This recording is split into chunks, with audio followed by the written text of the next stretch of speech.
শেখ হাসিনা গত 16 বছরে সেনাবাহিনীকে দুই ভাগে বিভক্ত করেছে। একটা হচ্ছে প্রকৃত সেনাবাহিনী, আর একটা হচ্ছে শেখ হাসিনার বাহিনী। আমরা শেখ হাসিনার বাহিনী মুক্ত সেনাবাহিনী চাই, যারা প্রকৃত অর্থে দেশ রক্ষার জন্য নিয়োজিত থাকবে, এবং তার জন্য আর্মিকে যত ছোট করার প্রয়োজন। সেনাবাহিনীর মেজর লেফটেন্যান্ট কর্নেলরা অনেক শিক্ষিত, অনেক এক্সপেরিয়েন্সড। আমরা যদি 71 সালের অভিজ্ঞতাকে কাজে লাগাই, সেই সময় আমাদের মেজর জিয়া, মেজর শফিউল্লাহরা যদি তখন সেনাবাহিনীর কমান্ড নিয়ে এই পর্যায়ে বাংলাদেশকে আনতে পারে, আজকালকার মেজররা অনেক বেশি কোয়ালিফাইড, অনেক এক্সপেরিয়েন্স এবং ইন্টারন্যাশনাল অর্গানাইজেশনে কাজ করার অভিজ্ঞতা আছে। তারা সুশিক্ষিত, আরও বেশি বুঝে, আরও বেশি জানে।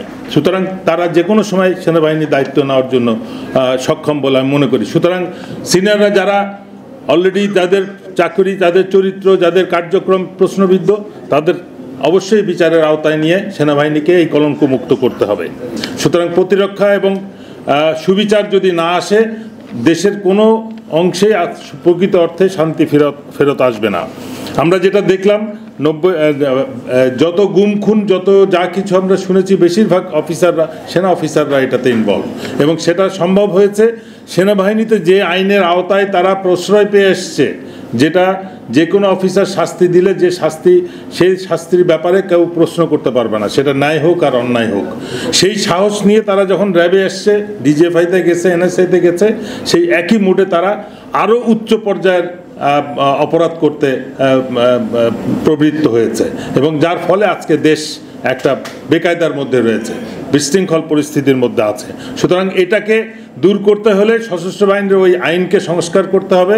আর্টিকেল 45কে নতুন করে করতে হবে, এবং পার্শ্ববর্তী উন্নত দেশের যেভাবে যে আইনে সেনাবাহিনীকে শৃঙ্খলাবদ্ধ রাখা হয়, বাংলাদেশেও সেভাবেই যেন সেনাবাহিনীর আইন প্রণয়ন করা হয়।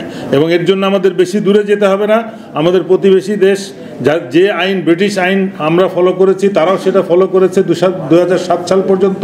7 সাল থেকে তারা আর্ম ফোর্সেস ট্রাইব্যুনাল চালু করেছে, যে সেনাবাহিনীর যে কোনো আদেশকে ট্রাইব্যুনাল আবার অ্যাপিল করবে, এবং সেই ট্রাইব্যুনালের অ্যাপিলও যদি গ্রহণযোগ্য না হয়, তারা সুপ্রিম কোর্টে যেতে পারবে। সুতরাং আমার মনে হয় আমাদের বেশি রিসার্চ করার প্রয়োজন নাই, এবং এই কার্যক্রমটা অবশ্যই একটা কমিশনের মাধ্যমে হতে হবে, যেটা অলরেডি এই ফোরামে আলোচিত হয়েছে। জুডিশিয়াল কমিশন হলে সেটা সব থেকে নিরাপদ হবে। সেখানে অবশ্যই একজন মানবাধিকার কর্মীকে থাকতে হবে। সেনাবাহিনীর সদস্যরা কেউ আইনের প্রতি প্রপার ওয়েতে প্রশিক্ষিত না।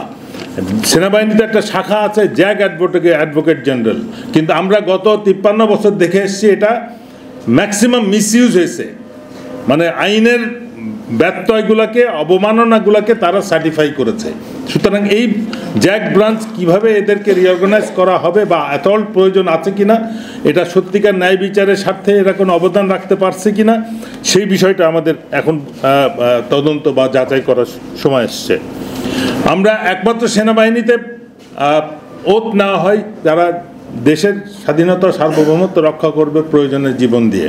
তার জন্যে সেনাবাহিনীকে বিশেষ একটা সুবিধা দেওয়া হয়। কিন্তু গত 53 বছরে আমরা দেখলাম অন্যান্য সব বাহিনীকে, অন্যান্য সব সংস্থা, পুলিশ, সিভিল ব্যুরোক্রেসি, সবাইকে সুযোগ সুবিধা এক পার আনা হয়েছে, এবং অনেক ক্ষেত্রে সেনাবাহিনী এখন নিম্ন পর্যায়ে চলে গেছে। সুতরাং এই সেনাবাহিনীতে আর এই বিশেষ আইন আর্টিকেল 45-এর কোনো মূল্য নাই। এটাকে যে কোনো মূল্যে এটাকে ঠিক করতে হবে, কিন্তু তার অর্থ এই না যে আমরা ওই দিকে চলে যাব। সেনাবাহিনীকে অবশ্যই একেবারে প্রকৃত দেশ রক্ষার বাহিনী হিসেবে আমাদের গড়ে তুলতে হবে, এবং তার জন্য যত ছোট করার দরকার আমরা করব। সেনাবাহিনীকে ব্যবসার থেকে টোটালি বের করে আনতে হবে। এটা কোনো ব্যবসায় প্রতিষ্ঠান, যেটা অলরেডি আমি শুরু থেকে আমরা একই কথা বলে আসছি। সেনাবাহিনীকে অকার্যকর করার জন্যে, দুর্নীতিগ্রস্ত করার জন্যে তাদের বিভিন্ন রকম ব্যবসায়িক কার্যক্রমে নিয়োজিত করা হয়েছে।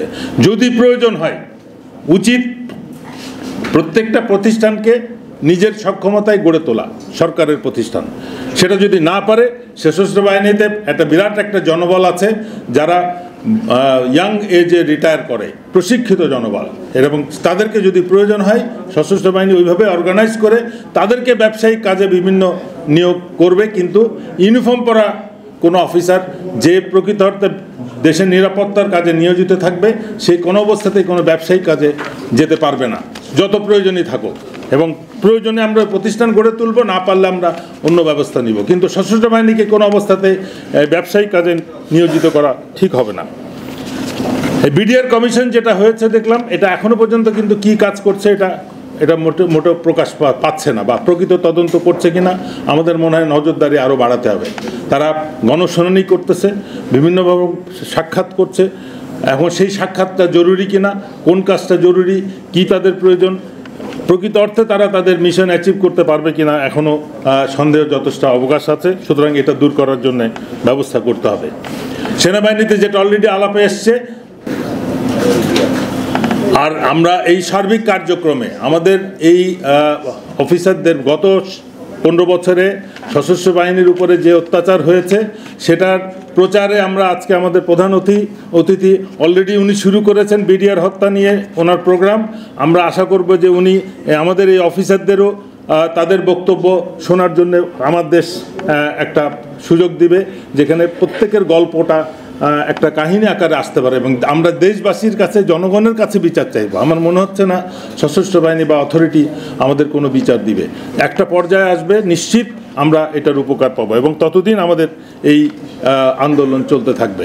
সবাইকে ধন্যবাদ। আমি এখন প্রধান অতিথিকে অনুরোধ করব আজকে আমাদের উদ্দেশ্যে কিছু বলার এবং অনুষ্ঠানের সমাপ্তি করার।